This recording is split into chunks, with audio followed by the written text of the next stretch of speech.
माही मनीषा जी हाँ जे कि किछु दिन से मिथिला में अखन एगो चर्चा के विषय बनल। हुनकर खजौली में भेल कार्यक्रम में जो उपद्रव भेले, जे तांडव भेले, वो तो पूरा दुनिया देखल के जग जाहिर छै। लेकिन बता दी अखन जे खबर निकल के सामने आबि रहल है वो जे कलवाही में जो हुनकर कार्यक्रम होय वाला छले ओ कार्यक्रम स्थगित कऽ देल गेलै, ओ कार्यक्रम जे छै कैंसल कऽ देल गेलै।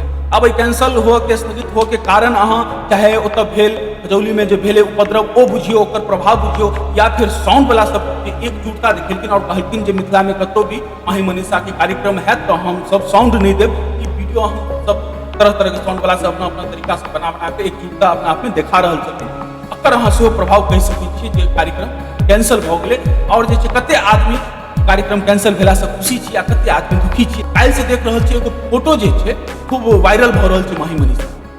जी हाँ, वो फोटो अहाँ के स्क्रीन पर अखन देखा रहल है। एहि बारे में हम किछु टिप्पणी नहीं करऽ चाहब, हम चाहब जे अहाँ सब एहि बारे में किछु टिप्पणी करियो, ई सही छै गलत छै, अहाँ के रिपोर्टिंग केहन लागल से कनी अवश्य बतेबे और चैनल के लाइक सब्सक्राइब शेयर करनाइ नहीं बिसरबे। देखैत रहियो मिथिला मसाला न्यूज।